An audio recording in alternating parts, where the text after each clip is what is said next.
ഹരേ കൃഷ്ണ. ശ്രീമന്നാരായണീയം ദശകം 36 പരശുരാമ ചരിതം. പരശുരാമൻ്റെ ചരിതം ആണ് ഈ ദശകം 36 പറയുന്നത്.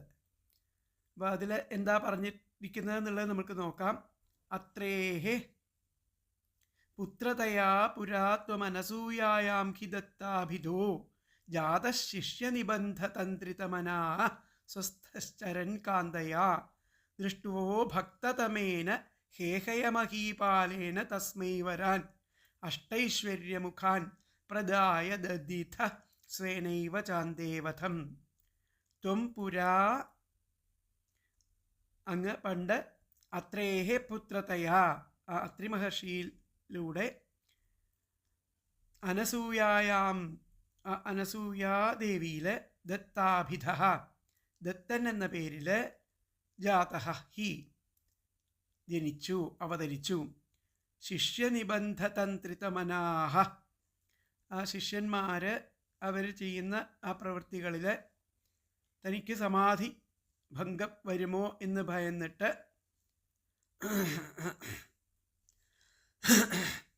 അദ്ദേഹം വൈരാഗ്യ ആയി തീർന്നു, വിരക്തനായി തീർന്നിട്ട് സ്വസ്ഥ കാന്തയാചരൻത്വം, നിവൃത്തിമാർഗം സ്വീകരിച്ചിട്ട് ആ പത്നിയോടൊപ്പം സഞ്ചരിച്ചു കൊണ്ടിരുന്നു. അങ്ങനെ സഞ്ചരിക്കുമ്പോൾ ഭക്തതമേന ഹേഹയമഹീപാലേന ദൃഷ്ട, ഭക്തിമാനായിരിക്കുന്ന പരമഭക്തനായിരിക്കുന്ന ആ ഹേഹയ മഹീപാലനെ കണ്ടു, കാർത്തവീര്യാർജുനനെ കണ്ടു. തസ്മൈ അഷ്ടൈശ്വര്യ മുഖാൻ വരാൻ പ്രദായ, രാജാവിന് അഷ്ടൈശ്വര്യങ്ങളും വരദാനം ചെയ്തു. അന്തേ സ്വേന ഏവം വിവധം, അവസാനം സ്വന്തം കൈകളാൽ ആ കാർത്തവീര്യാർജുനൻ്റെ വധവും നടക്കും എന്ന് അദ്ദേഹം വരം കൊടുത്തു എന്നുള്ളതാണ് പറയുന്നത്. അപ്പോൾ പണ്ട് ആത്രി മഹർഷിയുടെ പുത്രനായിട്ട് അനസൂയാദേവിയിൽ ഭഗവാൻ ദത്തൻ എന്ന പേരിൽ അവതരിച്ചു. പിന്നീട് അദ്ദേഹം ദത്താത്രേയ മുനി എന്ന പേരിൽ പ്രസിദ്ധനായി. അങ്ങനെ തൻ്റെ ശിഷ്യന്മാർ ചെയ്യുന്ന കാര്യങ്ങളാൽ അദ്ദേഹത്തിന് സമാധിഭംഗം വരുമോ എന്നുള്ള ഭയം കൊണ്ട് അദ്ദേഹം വിരക്തനായി തീർന്നിട്ട് ആ നിവൃത്തിമാർഗം പിന്തുടർന്നു. അങ്ങനെ സ്വന്തം ഭാര്യയോടുകൂടി ഭൂമിയിൽ സ്വസ്ഥമായി സഞ്ചരിച്ചു കൊണ്ടിരുന്നു. ഒരിക്കൽ ആ പരമഭക്തനായിരിക്കുന്ന ഹേഹയ രാജാവിന് മുമ്പിൽ പ്രത്യക്ഷനായിട്ട് അണിമ, ഗരിമ, മഹിമ, ലഖിമ, ഈശിത്വം, വശിത്വം, പ്രാപ്തി, പ്രാകാമ്യം തുടങ്ങിയ 8 ഐശ്വര്യങ്ങളും വരദാനമായി നൽകി. ആ ഭഗവാൻ ജീവിതാവസാനം താൻ തന്നെ അവനെ വധിക്കും എന്ന വരവും കൊടുത്തു. അതാണ് ആദ്യത്തെ ശ്ലോകത്തിൽ പറഞ്ഞിരിക്കുന്നത്. രണ്ടാമത്തെ ശ്ലോകം സത്യം കർത്തുമഥാർജുനസ്യ ച വരം തത് ശക്തിമാത്രാനതം ബ്രഹ്മദ്വേഷി തദാഖിലം നൃപകുലം ഹന്തും ച ഭൂമേർഭരം സംജാതോ ജമദഗ്നിതോ ഭൃഗുകുലേ ത്വം രേണുകായാം ഹരേ രാമോ നാമ തദാത്മജേഷ്വരജ പിത്രോരഥാ സമ്മതം. ഹരേ ത്വം അഥ അർജുനസ്യ വരം സത്യം കർത്തും ച, അല്ലയോ ഭഗവാനെ, അങ്ങ് പിന്നീട് ആ വീര്യാർജുനന് നൽകിയ വരം സത്യമാക്കുവാൻ വേണ്ടിയിട്ട് ബ്രഹ്മദ്വേഷി ഭൂമേഹ ഭരം തദാ തത്ശക്തിമാത്രാനതം അഖിലം നൃപകുലം ഹന്തും ച, വേദത്തെ പരിപാലിക്കാത്തവരും ബ്രാഹ്മണരെ ദ്രോഹിക്കുന്നവരും ഭൂമിക്ക് ഭാരമായി തീർന്നവരും തൻ്റെ ശക്തി കൊണ്ട് മാത്രം വാണിരുന്നവരുമായിരിക്കുന്ന അനേകം രാജവംശങ്ങളെയും ഇല്ലാതാക്കുവാനായിക്കൊണ്ട് ഭൃഗുകുലേ ജമദഗ്നിത, ആ ഭാർഗവകുലത്തിൽ ജമദഗ്നി മഹർഷിയുടെ ഇളയപുത്രനായിട്ട് രേണുകായാം തദാത്മജേഷു, പത്നി രേണുകാദേവിയിൽ പുത്രനായിട്ട് അവരജഹ രാമഃ, രാമൻ എന്ന പേരിൽ അവതരിച്ചിട്ട് നാമസംജാതഃ, അവതരിച്ചിട്ട് പിത്രോഹോ സമ്മതം അഥാഹ, ആ മാതാപിതാക്കന്മാരെ അത്യന്തം സന്തോഷിപ്പിച്ചു. അപ്പോൾ ആ ഹേഹയ മഹാരാജാവിന് ഭഗവാനായിരിക്കുന്ന ദത്താത്രേയ മുനി നൽകിയ വരങ്ങളെ സത്യമാക്കുവാൻ വേണ്ടിയിട്ട് ഭഗവാൻ ആ ഭാർഗവകുലത്തിൽ ജമദഗ്നിക്കും പത്നി രേണുകയ്ക്കും പുത്രനായിട്ട് രാമൻ എന്ന പേരിൽ അവതരിച്ചു. അങ്ങനെ കാർത്തവീര്യാർജുനൻ തൻ്റെ വരബലത്താൽ എല്ലാ ഐശ്വര്യങ്ങളും നേടി ബ്രാഹ്മണ വിരോധിയായി ഭരണം നടത്തിക്കൊണ്ടിരുന്നു. ലോകം മുഴുവൻ അവൻ്റെ ശക്തിക്ക് കീഴ്പ്പെട്ടു. അവരും മറ്റു രാജവംശജരും എല്ലാം ബ്രാഹ്മണദ്വേഷികളും ബ്രാഹ്മണ വിരോധികളുമായി തീർന്നു. അപ്രകാരമുള്ള ആ ബ്രഹ്മദ്വേഷികളായി തീർന്ന രാജാക്കന്മാരെയെല്ലാം വധിക്കുവാനായിട്ട് രാമൻ എന്ന പേരിൽ അവതരിച്ചു. അങ്ങനെ രാമൻ്റെ ജനനത്തോടെ ആ മാതാപിതാക്കളും വളരെയധികം സന്തോഷപ്പെട്ടു. അടുത്ത ശ്ലോകം. ലബ്ധ്വാം നായഗണശ്ചതുർദശവയാ ഗന്ധർവരാജേ മണാഗാസക്തം കില മാതരം പ്രതിപിതു ക്രോധാകുലസ്യാജ്ഞയാ താദാജ്ഞാതികസോദരൈഃ സമമിമാം ഛിത്വാഥ ശാന്താത് പിതുഃ തേഷാം ജീവനയോഗമാപിഥവരം മാതാ ച തേ ദ്വാദ്വരാൻ. ലബ്ധ്വാം നായഗണ ചതുർദശവയാഃ ത്വം. എല്ലാ 14 വയസ്സായപ്പോഴത്തേക്കും അദ്ദേഹം എല്ലാ വേദങ്ങളെല്ലാം പഠിച്ച് ശാസ്ത്രങ്ങളെല്ലാം പഠിച്ചു കഴിഞ്ഞു. ദശവയാഹ അങ്ങനെയുള്ള രാമൻ അതൊക്കെ പഠിച്ചു കഴിഞ്ഞിട്ട് ഗന്ധർവരാജേ മനാകാസക്താം കില മാതരം പ്രതി. ആ ഗന്ധർവരാജനിൽ മനസ്സുകൊണ്ട് ആസക്തിയുണ്ടായിരിക്കുന്ന അമ്മയോട് ക്രോധാകുലസ്യ പിതുഃ ആജ്ഞയ, ക്രോധിച്ചു നിന്നിരുന്ന അമ്മയോട് ക്രോധിച്ച ആ പിതാവിൻ്റെ ആജ്ഞയാൽ, പിതാവിൻ്റെ ആജ്ഞയാൽ താദാജ്ഞാതികസോദരൈഃ സമം ഇമാം, അച്ഛൻ്റെ ആജ്ഞയെ പാലിക്കാത്തവരായിരിക്കുന്ന ആ സഹോദരന്മാരെയും ഒപ്പം അമ്മയെയും ഛിത്വാ കഴുത്തെറുത്ത് വധിച്ചു. അഥ ശാന്താത് പിതു, പിന്നീട് അശാന്തനായി കോപം ശമിച്ച അശാന്തനായിട്ടുള്ള രാജാവിൽ നിന്നും തേഷാം ജീവനയോഗം വര ആപിഥ, ആ അമ്മയുടെയും സഹോദരന്മാരുടെയും ജീവിതം വരമായിട്ട് നേടി. എന്നിട്ട് മാതാ ച തേ വരാൻ അദാത്, ആ മാതാവും അദ്ദേഹത്തിന് വരങ്ങൾ കൊടുത്തു എന്നർത്ഥം. ആ രാമന് വരങ്ങൾ കൊടുത്തു എന്നർത്ഥം. അപ്പോൾ പരശുരാമൻ 14 വയസ്സായപ്പോഴേക്കും വേദങ്ങളെല്ലാം പഠിച്ച് ഒരു ദിവസം ജലം എടുക്കുവാനായിട്ട് നദിയിലേക്ക് പോയ ആ രേണുകയ്ക്ക് അവിടെ അപ്സരസുകളോടൊപ്പം ജലക്രീഡ ചെയ്തുകൊണ്ടിരുന്ന ആ ചിത്രരഥൻ എന്ന ഗന്ധർവനെ കണ്ട് മനസ്സിൽ ആസക്തിയുണ്ടായി. ഇത് ജ്ഞാനദൃഷ്ടി കൊണ്ട് മനസ്സിലാക്കിയിരിക്കുന്ന പിതാവ് അമ്മയോട് കോപിച്ചു. തൻ്റെ പുത്രന്മാരോട് ഓരോരുത്തരോടും അമ്മയെ വധിക്കുവാൻ ആജ്ഞ നൽകി. പക്ഷേ മൂത്തപുത്രന്മാരൊന്നും അച്ഛൻ്റെ ആജ്ഞ പാലിക്കാത്തതിനാൽ ആ ഇളയപുത്രനായിരിക്കുന്ന രാമൻ സഹോദരന്മാരെയും അമ്മയെയും വധിച്ചു.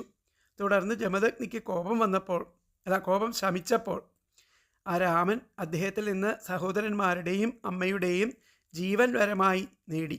സന്തോഷപ്പെട്ട മാതാവും രാമന് വരങ്ങൾ നൽകി. അടുത്ത ശ്ലോകം. പിത്രാമാത് മാതൃമുദേ സ്തവാഹൃതവിയദ്ധേനോർനിജാദാശ്രമാത് പ്രസ്ഥായാഥ ഭൃഗോർഗിരാ ഹിമഗിരൗ ആരാധ്യ ഗൗരീപതിം ലബ്ധ്വാ തൽപരശും തദുക്തദനുജച്ഛേദി മഹാസ്ത്രാദികം പ്രാപ്തോ മിത്രമഥാകൃതവ്രണമുനിം പ്രാപ്യാഗമ സ്വാശ്രമം അഥത്വം ഭൃഗോ ഗിര. അതിനുശേഷം ആ ഭൃഗുമുനിയുടെ വാക്കുകൾ അനുസരിച്ചിട്ട് എന്നർത്ഥം. പിത്രോ മാതൃമുദേ, ആ അമ്മയുടെ സന്തോഷത്തിനായിക്കൊണ്ട് സ്തവാഹൃതവിയദ്ധേനോ, ആ പിതാവ് വളരെ സ്തോത്രങ്ങൾ ചെയ്തു കൊണ്ടുവന്നിരിക്കുന്ന ആ സ്വർഗലോകത്തിലെ പശുവായിരിക്കുന്ന സ്തവാഹൃതവിയദ്ധേനോ, ആ കാമധേനുവിനെ നിജാത് ആശ്രമാൽ പ്രസ്ഥായ, ആ കാമധേനുവിനെ സ്വന്തം ആശ്രമത്തിലേക്ക് ആ രാമൻ കൊണ്ടുവന്നു എന്നർത്ഥം.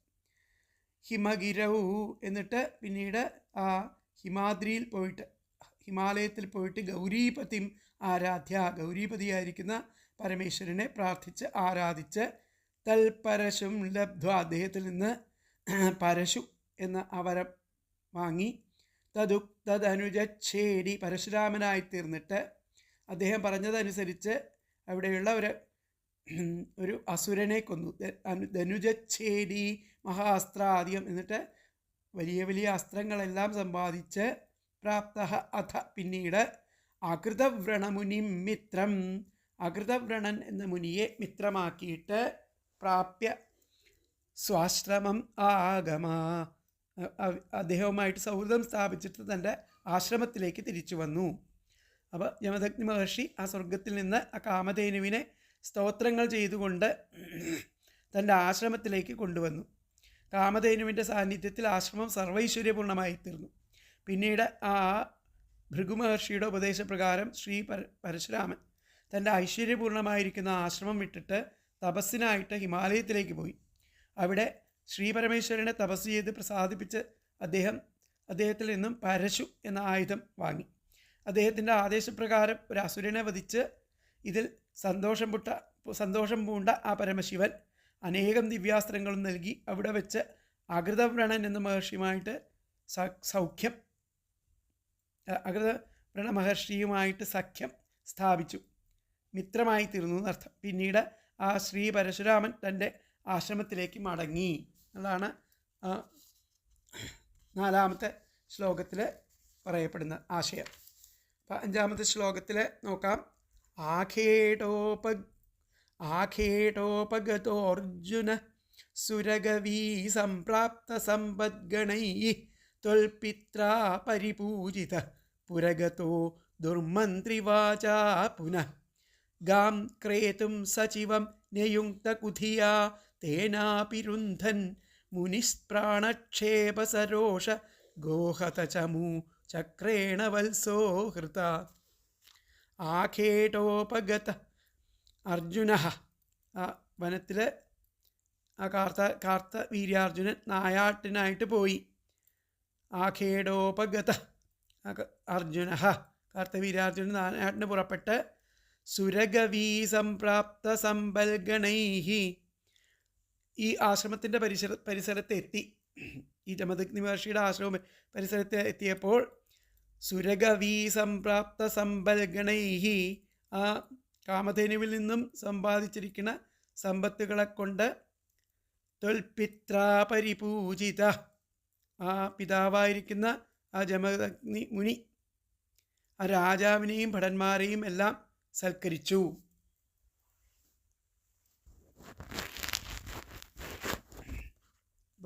കാമധേനുവിനെ ആശ്രമത്തിൽ കൊണ്ടുവന്നു.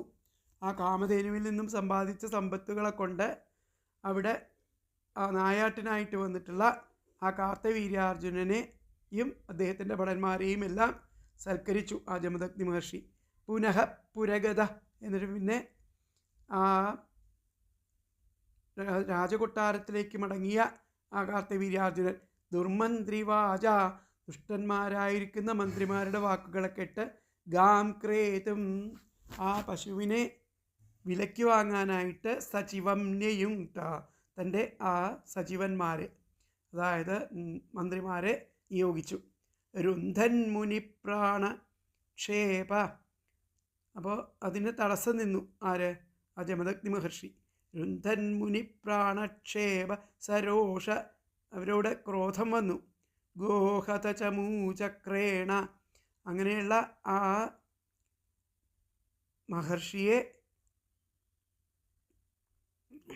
മഹർഷിയിൽ കോപിച്ചിരിക്കുന്ന ആ രുന്ധൻ മുനി പ്രാണക്ഷേപ സരോഷ ഗോഹത ചമൂചക്രേണ, ആ മുനിയെ ഈ രാജഭടന്മാർ കൊന്നു. അപ്പം അതിൽ രോഷം പൂണ്ട ആ കാമധേനു ചമൂചക്രേണ, കാമധേനു സൃഷ്ടിച്ച ആ സൈന്യത്താൽ ആ രാജാവിൻ്റെ സൈന്യങ്ങളും വളരെയധികം കൊല്ലപ്പെട്ടു. കുധിയാതേന അപിവത്സഹ ഹൃത, അപ്പോൾ ആ ദുഷ്ടബുദ്ധിയോട് കൂടിയിരിക്കുന്ന ആ രാജഭടന്മാർ ആ പശുവിൻ്റെ കിടാവിനെ അവിടുന്ന് അപഹരിച്ചു കൊണ്ടുപോയി. പശുവിനെയും കിടാവിനെയും അപഹരിച്ചു എന്നും ചിലയിടത്ത് കാണാനുണ്ട്. അപ്പോൾ ഹേഹയ രാജാവായിരിക്കുന്ന കാർത്തവീര്യാർജുനൻ ഒരിക്കൽ നായാട്ടിന് പുറപ്പെട്ട് വഴിയിൽ ജമദഗ്നിയുടെ ആശ്രമത്തിലെത്തി. കാമധേനുവിൻ്റെ ഐശ്വര്യം കൊണ്ട് രാജാവിനെയും ആ ഭടന്മാരെയും ജമദഗ്നി സമൃദ്ധമായിട്ട് സൽക്കരിച്ചു. രാജകൊട്ടാരത്തിലേക്ക് മടങ്ങിയ രാജാവ് അവിടെ വെച്ച് ദുഷ്ടമന്ത്രിമാരുടെ ഉപദേശപ്രകാരം കാമധേനുവിനെ പറ്റി തന്നെ ചിന്തിച്ചുകൊണ്ട് ഇരുന്നു. അങ്ങനെ കാമധേനുവിനെ വിലയ്ക്ക് വാങ്ങിക്കൊണ്ടുവരുവാൻ രാജാവ് മന്ത്രിമാരെ നിയോഗിച്ചു. ഇതിനായി സൈന്യസമേതം വന്ന മന്ത്രിയുടെ പ്രസ്താവനയ്ക്ക് മുനി സമ്മതിച്ചില്ല. മുനിയെ രാജഭടന്മാർ വധിച്ചു. കാമധേനുവിൽ നിന്നുണ്ടായ ആ ഭടന്മാരാൽ രാജഭടന്മാർ മിക്കതും വധിക്കപ്പെട്ടു. ശേഷിച്ചവരും ദുഷ്ടമന്ത്രിമാരും ചേർന്ന് ആ പശുവിനെയും പശുക്കുട്ടിയെയും അപഹരിച്ചു കൊണ്ടുപോയി. അടുത്ത ശ്ലോകം. ശുക്രോജ്ജീവിതതാതവാക്യചലിത ക്രോധോധ സഖ്യാസമം ബിഭ്രധ്യാതമഹോദരോപനിഹിതം ചാപം കുഠാരം ശരാൻ ആരൂഢ സഹവാഹയന്ത്രകരഥം മാഹിഷ്മതീമാവിശൻ വാഗ്ഭിർവത്സമദാശുഷി ക്ഷിതിപതൗ സംപ്രാസ്തുതാ സംഗരം. ഇത് ശുക്രോജ്ജീവിത, ശുക്രമഹർഷിയാൽ ജമദഗ്നി മഹർഷി പുനർജീവിക്കപ്പെട്ടു. താതവാക്യചലിത ക്രോധ, ആ പിതാവിൻ്റെ വാക്കുകേട്ട് രാമൻ കോപിച്ചിട്ട് അഥസഖ്യാസമം, തൻ്റെ അസഖാവായിരിക്കുന്ന അകൃതവ്രണനെയും കൂട്ടിയിട്ട്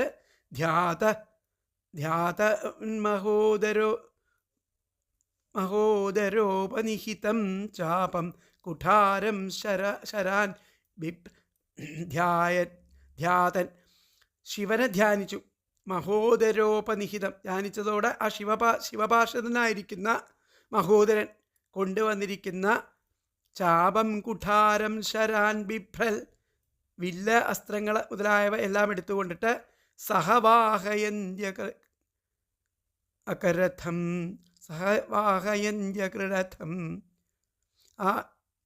ആരൂഢ, ആ കുതിരകളും സാരഥിയും ആയി തയ്യാറായി നിന്ന ആ തേരിൽ കയറിയിട്ട് മാഹിഷ്മതിയും ആവിശൻ, മാഹിഷ്മതി എന്നുള്ള നഗരത്തിലേക്ക് കടന്നു. ക്ഷിതിപതൗ വാഗ്ഭി, രാജാവിനോട് പലതവണ ആവശ്യപ്പെട്ടു ആ പശുവിനെയും പശുക്കുട്ടീനെയും തരാൻ. വത്സഹ അദാശുഷി സംഗരം, അപ്പോൾ അതിനെ കൊടുത്തില്ല.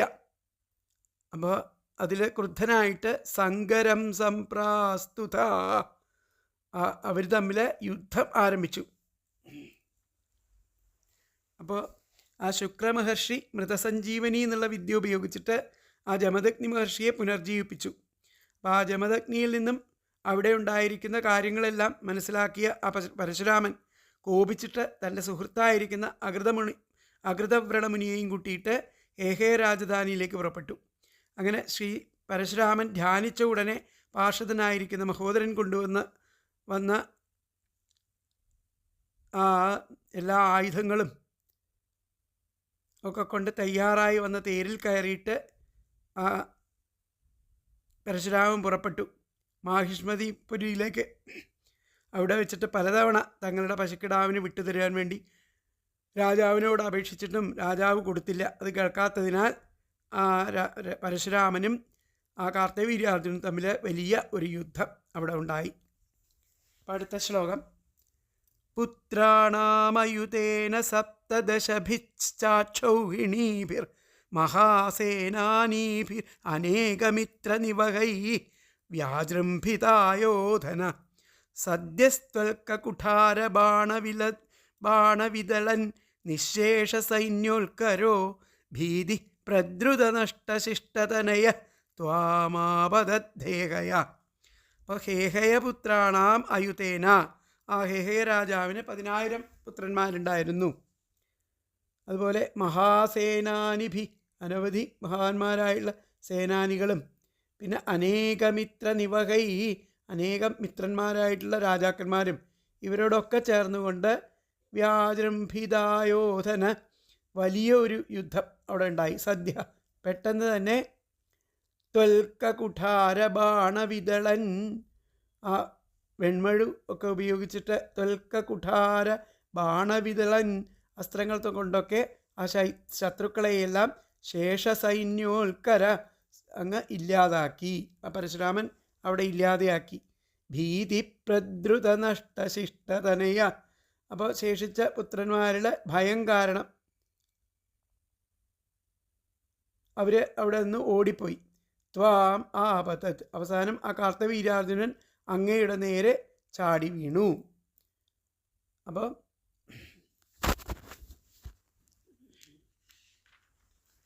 ആ കാർത്തവീര്യാർജുനന് 10,000 പുത്രന്മാരും 17 അക്ഷൗഹിണി വ്യൂഹങ്ങൾ കൂടാതെ അനേകം രാജാക്കന്മാർ, അവരുടെ സൈന്യവ്യൂഹങ്ങൾ എല്ലാം ഉണ്ടായിരുന്നു.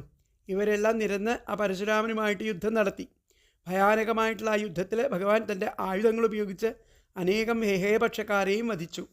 അങ്ങനെ ശേഷിച്ച ആ ഹേഹേപുത്രന്മാരും മറ്റും ഭയം ഉണ്ടായതോടെ പടക്കളം വിട്ട് ഓടി. അപ്പോൾ കാർത്തവീര്യാർജുനൻ ആ ഭഗവാന് നേരെ ചാടി വീണ് യുദ്ധം തുടങ്ങി. ഈ അടുത്ത ശ്ലോകം 8ാമത്തെ. ലീലാവാരിത നർമ്മദാ ജലവലൽ ലങ്കേശ ശർവാഭ ശ്രീമദ്ബാഹുസഹസ്ര മുക്തബഹുശസ്ത്രാസ്ത്രം നിരുന്ധന്നമും ചക്രേ ത്വയ്യഥ വൈഷ്ണവേദവി വിഫലേ ബുദ്ധ്വാ ഹരിം ത്വാം മുദാധ്യായന്തം ഛിതസർവദോഷമവധീ സോദഗാത് പരം തേ പദം. അപ്പോൾ ഇവിടെ ലീലാവാരിത നർമ്മദാ ജലവലൽ ലങ്കേശ ഗർവാപഹ. ആ കാർത്തവീര്യാർജുനൻ ഒരിക്കൽ ആ ലീലയായിട്ട് നർമ്മദാ നദിയിൽ തൻ്റെ കൈകൾ കൊണ്ട് ഒരു ചിറകെട്ടി. എന്നിട്ട് ലങ്കേശനായിരിക്കുന്ന രാവണൻ്റെ ഗർവ് നശിപ്പിച്ചു. ലങ്കേശ ഗർവാപഹത്. ശ്രീമദ്ബാഹു ആ നശിപ്പിച്ച ആ ഐശ്വര്യമുള്ള അനേകം കൈകളെ കൊണ്ട് ബാഹുസഹസ്രമുക്ത ബഹുശസ്ത്രാസ്ത്രം അമും. ഐശ്വര്യമുള്ള അസ്ത്രം ആ കൈകളെ കൊണ്ട്, ആ 1000 കൈകളെ കൊണ്ട് അനേകം ശസ്ത്രങ്ങളെ പ്രയോഗിക്കുന്ന ആ കാർത്തവീര്യാർജുനനെ നിരുന്ധൻ തടഞ്ഞുകൊണ്ട് ആ രാമൻ തടഞ്ഞു. നിരുന്ധൻ അഥ വൈഷ്ണവേ ചക്രേ അപി ത്വയി വിഫലേ. അങ്ങനെ വലിയ യുദ്ധം നടന്നു. അതിൽ സുദർശന ചക്രം പോലും നിഷ്ഫലമായി എന്നാണ് പറഞ്ഞത്. അഥ വൈഷ്ണവേ ചക്രേ അപി ത്വയി വിഫലേ ത്വാം ഹരിം ബുദ്ധ്വാ ധ്യായന്തം. അപ്പോൾ ആ കാർത്തവീര്യാർജുനൻ ആ ശ്രീഹരിയെ, ഇത് തന്നോട് യുദ്ധം ചെയ്യുന്ന ശ്രീഹരിയാണെന്ന് ധ്യാനിച്ചിട്ട് ആ കാർത്തവീര്യാർജുനൻ ഛിത സർവദോഷം അവധീ സതേ പരം പദം അകാൽ. അങ്ങനെ ധ്യാനിച്ചു കൊണ്ടിരിക്കുന്ന ആ ശ്രീഹരിയാണ് തന്നോട് യുദ്ധം ചെയ്തത് എന്ന് മനസ്സിലാക്കിയ ആ കാർത്തവീര്യാർജുനൻ ആ ശ്രീഹരിയാണെന്ന് മനസ്സിലാക്കിയിട്ട് അങ്ങനെ ധ്യാനിക്കുകയാണ്. ധ്യാനിച്ചപ്പോൾ ഭഗവാൻ തന്നെ, രാമൻ തന്നെ അങ്ങ് അവരെ ആ കാർത്തവീര്യാർജുനനെ വധിച്ച് അദ്ദേഹത്തിൻ്റെ എല്ലാ പാപങ്ങളും ഇല്ലാതാക്കി ആ അങ്ങയുടെ പരമപദത്തെ പോലും അവന് നൽകി, മോക്ഷം പോലും അവന് നൽകി എന്നർത്ഥം. അപ്പോൾ ഒരിക്കൽ ആ കാർത്തവീര്യൻ നർമ്മദാ നദിയിൽ നീരാടിക്കൊണ്ടിരുന്നപ്പോൾ ഒരു ലീലയായിട്ട് തൻ്റെ 1000 കൈകൾ ഉപയോഗിച്ച് നദിയിൽ അണകെട്ടി ജലം മുകൾ ഭാഗത്ത് പൊങ്ങി വന്നു. അവിടെ ഒരിടത്ത് ശിവപൂജ നടത്തിക്കൊണ്ടിരുന്ന ആ രാവണൻ്റെ പൂജ മുടങ്ങി. യുദ്ധത്തിന് വന്ന രാവണനെ ഹേഹേരാജൻ ബന്ധനത്തിലാക്കി. ഇപ്രകാരം ആ രാവണനെ ഒരു പാഠം പഠിപ്പിച്ച ആ കാർത്തവീര്യൻ തൻ്റെ എല്ലാ കൈകളിലും ആയുധങ്ങളേന്തിക്കൊണ്ട് പരശുരാമനുമായിട്ട് യുദ്ധത്തിന് വന്നു. തൻ്റെ ആയുധങ്ങളെല്ലാം നിഷ്പ്രഭമായപ്പോൾ താൻ ഭഗവാൻ ശ്രീഹരിയോട് തന്നെയാണ് യുദ്ധം ചെയ്യുന്നതെന്ന് മനസ്സിലാക്കിയ ആ ഹേഹേൻ ഭഗവാനെ ധ്യാനിച്ചു. ഭഗവാൻ പരശുരാമൻ അവനെ വധിച്ചു. അവൻ്റെ പാപങ്ങളെല്ലാം ഇല്ലാതാക്കി അവന് മോക്ഷം നൽകി എന്നാണ് പറയുന്നത്. അപ്പോൾ അടുത്ത ശ്ലോകം. ഭൂയോമർഷിത ഹേഹയാത്മജഗണൈ താദേഹതേ രേണുകാം ആഘ്നാനാം ഹൃദയം നിരീക്ഷ്യ ബഹുശോ ഘോരാം പ്രതിജ്ഞാം വഹൻ ധ്യാനാനീത രഥായുധ സ്വമകൃഥാവിപ്രദ്രുഹക്ഷത്രിയാൻ ദിക്ചക്രേഷു കുഠാരയൻ വിശിഖയൻ നിക്ഷത്രിയാം മേദിനീം. അപ്പോൾ ഭൂയ അമർഷിത, വീണ്ടും അടക്കാൻ ആവാത്ത കോപം ത്തോടു കൂടിയിട്ട് ഹേഹയാത്മജഗണൈ, ആ ഹേഹയ പുത്രന്മാർ താതേഹതേ, ആ ജമദഗ്നി മഹർഷിയെ വധിച്ചപ്പോൾ രേണുകാം ബഹുശഹൃദയം, ആ രേണുകാദേവിയെ അനേകം തവണ ആ രേണുകാദേവി അനേകം തവണ ഹൃദയം ആഘ്താനാം നിരീക്ഷ്യ ആ മാറത്തടിച്ച് നിലവിളിക്കുന്നതായിട്ട് കണ്ടിട്ട് 21 പ്രാവശ്യം മാറത്തടിച്ചു എന്നാണ് പറയപ്പെടുന്നത്. അങ്ങനെ നിലവിളിക്കുന്നത് കണ്ടിട്ട് പ്രതിജ്ഞാം വഹൻ ത്വം ആ ഭഗവാൻ ഘോരമായിട്ടുള്ളൊരു പ്രതിജ്ഞ എടുത്തു. ഘോരാം പ്രതിജ്ഞ വഹൻ എടുത്തു. ധ്യാനാനീതരഥായുധ ധ്യാനിച്ച് എല്ലാ ആയുധങ്ങളും ആ രഥവും ഒക്കെ വരുത്തി. ദിക്ചക്രേഷു വിപ്രദ്രുഹ അങ്ങ് ആയുധങ്ങളെല്ലാം അണിഞ്ഞുകൊണ്ട് ക്ഷത്രിയാൻ കുഠാരയൻ വിശിഖയൻ അണിഞ്ഞുകൊണ്ട് ആ ബ്രാഹ്മണദ്രോഹികളായിരിക്കുന്ന ക്ഷത്രിയന്മാരെ തൻ്റെ കുഠാരം കൊണ്ട് വധിച്ചു. മേദിനീം നിക്ഷത്രിയാം അകൃതാഹ ഭൂമിയിൽ ക്ഷത്രിയന്മാരെ ഇല്ലാതാക്കി തീർത്തു. അപ്പം തങ്ങളുടെ അച്ഛനെ പരശുരാമൻ വധിച്ചതിൽ കോപിച്ച ശേഷിച്ച ഹേഹേപുത്രന്മാർ ആ ഗ്രാമത്തിലെത്തി ജമദഗ്നിയെ വധിച്ചു. ഇത് കണ്ട രേണുകാദേവി മാറത്തടിച്ച് നിലവിളിച്ചു. ദൂരെ പോയിരുന്ന പരശുരാമൻ അമ്മയുടെ കരച്ചിൽ കേട്ട് ഓടി വന്നു. ധ്യാനിച്ച് തൻ്റെ എല്ലാ ആയുധങ്ങളും വരുത്തി എല്ലാ ദിക്കുകളിലും സഞ്ചരിച്ച് വിപ്രദ്രോഹികളായിരിക്കുന്ന ക്ഷത്രിയരെയെല്ലാം വധിച്ചു. തൻ്റെ അച്ഛനെ വധിച്ച ഹേഹേപുത്രന്മാരെയും വധിച്ചു. അങ്ങനെ രേണുകാദേവി 21 പ്രാവശ്യം മാറത്തടിച്ച് നിലവിളിച്ചു എന്നും അതിനാൽ ഭൂമിയിൽ നിന്നും ക്ഷത്രിയരെ തുളച്ചു മാറ്റുവാനായിട്ട് പരശുരാമൻ 21 പ്രാവശ്യം ക്ഷത്രിയവധം നടത്തുവാനായി ചുറ്റി സഞ്ചരിച്ചു എന്നുമൊക്കെ കഥ പറയാറുണ്ട് നമ്മൾ. അപ്പോൾ അടുത്ത ശ്ലോകം താതോജ്ജീവനകൃനൃപാലകുലം ത്രിസപ്തകൃത്വോ ജയൻ സന്ദർപ്യാഥ സമന്ത പഞ്ചകമഹാ രക്തഹ്രദൗഹപിതൃൻ യജ്ഞേക്ഷ്മാമഭികാശ്യപാദിഷു ദിശൻ സാൽവേന യുധ്യൻ പുനഃ കൃഷ്ണോമും നിഹനിഷ്യതീതി ഗമിതോ യുദ്ധാൽ കുമാരൈർഭവ. ഭവാൻ താതോജ്ജീവനകൃത് അങ്ങ് ആ പിതാവിന് ജീവൻ നൽകി. നൃപകുലം നൃപാലകകുലം ആ ക്ഷത്രിയകുലത്തിൽപ്പെട്ടവരെയെല്ലാം ത്രിസപ്തകൃത്വ 21 പ്രാവശ്യം ജയൻ ചുറ്റി സഞ്ചരിച്ച് ജയിച്ചു. എന്നിട്ടോ അധ സമന്തപഞ്ചക മഹാരക്തഹ്രദൗഖേ പിതൃൻ സന്ദർഭ്യ അവിടെ ആ സമന്തക പഞ്ചക തീർത്ഥത്തിൽ ആ രാജാക്കന്മാരുടെ രക്തം കൊണ്ട് പങ്കിലമായിരിക്കുന്ന സമന്ത പഞ്ചക തീർത്ഥത്തിൽ പിതൃക്കൾക്കായിട്ട് അദ്ദേഹം തർപ്പണം അവർക്ക് വേണ്ടിയിട്ട് തർപ്പണം ചെയ്തു എന്നാണ് ഈ ശ്ലോകത്തിൽ പറഞ്ഞിരിക്കുന്നത്. അപ്പോൾ പരശുരാമൻ ആ ഹേഹേയ രാജകുമാരന്മാരാൽ വധിക്കപ്പെട്ട സ്വപിതാവിന് ജീവൻ നൽകി. 21 പ്രാവശ്യം ഭൂമിയിൽ ചുറ്റി സഞ്ചരിച്ചു. എല്ലാ ക്ഷത്രിയന്മാരെയും നശിപ്പിച്ചു. താൻ വധിച്ച ക്ഷത്രിയന്മാരുടെ രക്തം കൊണ്ട് സമന്തക പഞ്ചകം എന്ന പുണ്യസ്ഥലത്ത് ഒരു തടാകം ഉണ്ടാക്കി. ആ രക്തം കൊണ്ട് പിതൃക്കൾക്ക് തർപ്പണം ചെയ്തു. യുദ്ധത്തിലൂടെ താൻ നേടിയ ഭൂമി മുഴുവൻ കാശിപൻ തുടങ്ങിയിരിക്കുന്ന ബ്രാഹ്മണർക്ക് നൽകി. അതിനുശേഷം സാൽവനോട് യുദ്ധം ചെയ്തു. അവനെ ദ്വാപരയുഗത്തിൽ ശ്രീകൃഷ്ണൻ വധിച്ചുകൊള്ളും എന്ന് സനത്കുമാരൻ പറഞ്ഞതനുസരിച്ച് ആ സാൽവവധം ഉപേക്ഷിച്ചിട്ട് യുദ്ധത്തിൽ നിന്നും വിരമിച്ചു. അപ്പോൾ അടുത്ത ശ്ലോകം ന്യസ്യാസ്ത്രാണി മഹേന്ദ്രഭൂഭൃതി തപസ്തന്വൻ പുനർമജ്ജിതാം ഗോകർണാവധിസാഗരേണ ധരണീം ദൃഷ്ട്വാർത്ഥിതസ്താപസൈ ധ്യാദേഷ്വാസധൃതാനലാസ്ത്രചകിതം സിന്ധും സ്രുവക്ഷേപണാൽ ഉത്സാര്യോദ്ധൃതകേരളോ ഭൃഗുപതേ വാദേശ സംരക്ഷമാം. ഭൃഗുപതേ വാദേശ അസ്ത്രാണി ന്യസ്യ. ഹേ ഗുരുവായൂരപ്പ പരശുരാമ ഭൃഗുപതേ വാദേശ അങ്ങ് അസ്ത്രാണി ന്യസ്യ അസ്ത്രങ്ങളെല്ലാം ഉപേക്ഷിച്ചിട്ട് ആ പരശുരാമൻ അവിടെ വെച്ച അസ്ത്രങ്ങളെല്ലാം ഉപേക്ഷിച്ചിട്ട് മഹേന്ദ്രഭൂഭൃതി തപത്തന്വൻ മഹേന്ദ്രപർവ്വതത്തിൽ തപസ്സനുഷ്ഠിച്ചിട്ട് വന്നു. പുനഃ പിന്നീട് ഗോകർണാവധിസാഗരേണ മജ്ജിതാം ഗോകർണം വരെയുള്ള ഭൂപ്രദേശത്തെ സമുദ്രം ആക്രമിച്ചത് കണ്ടിട്ട് മജ്ജിതാം ധരണീം ദൃഷ്ട്വാ താപസൈഹി അർത്ഥിത താപസന്മാരാൽ അവരുടെ അപേക്ഷയെ മാനിച്ചവനായിട്ട് താപസൈഹി അർത്ഥിത മാനിച്ചവനായിട്ട് ധ്യാതേശ്വാസധൃതാനലാസ്ത്രചകിതം.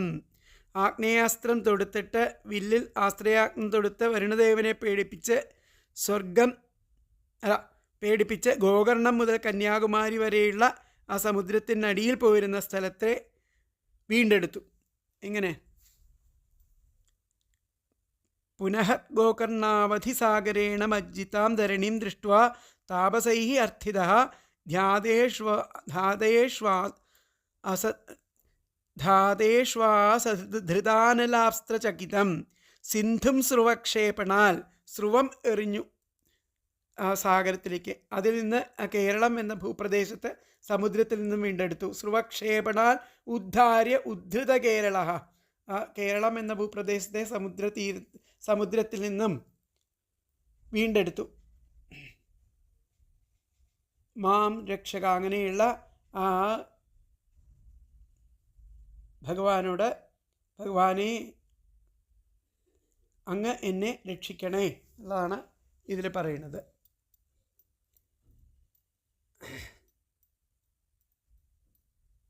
ഇതാണ് ആ അവസാനം പറയുന്നത്. അപ്പോൾ സാലുവിനുമായിട്ടുള്ള യുദ്ധത്തിന് ശേഷം ശ്രീ പരശുരാമൻ ആ യുദ്ധങ്ങളിൽ നിന്നെല്ലാം വിരമിച്ച് മഹേന്ദ്രപർവ്വതത്തിൽ പോയി തപസ് ചെയ്തുകൊണ്ടിരുന്നു. അങ്ങനെ ക്ഷത്രിയ രാജാക്കന്മാരെ വധിച്ചപ്പോൾ തന്നിൽ നിക്ഷിപ്തമായിരുന്ന ആ ഭൂമി മുഴുവൻ കശ്യപൻ മുതലായിട്ടുള്ള ബ്രാഹ്മണർക്കായിട്ട് അദ്ദേഹം ദാനം ചെയ്തു. പിന്നീട് ഒരിക്കൽ താപസന്മാരുടെ ആവശ്യപ്രകാരം ഗോകർണം മുതൽ കന്യാകുമാരി വരെ സമുദ്രത്തിലാണ്ടുപോയിരുന്ന ഭൂപ്രദേശത്തെ ആഗ്നേയാസ്ത്രം കാട്ടി വരുണദേവനെ ഭയപ്പെടുത്തി തൻ്റെ സ്രുവമെറിഞ്ഞ് വീണ്ടെടുത്ത് നൽകി. ഇപ്രകാരമെല്ലാമുള്ള ഗുരുവായൂരപ്പ, അങ്ങ് എൻ്റെ അസുഖങ്ങളെല്ലാം മാറ്റിത്തരയണമേ എന്നാണ് ഇതിൽ മേൽപ്പത്തൂർ പറയപ്പെടുന്നത്.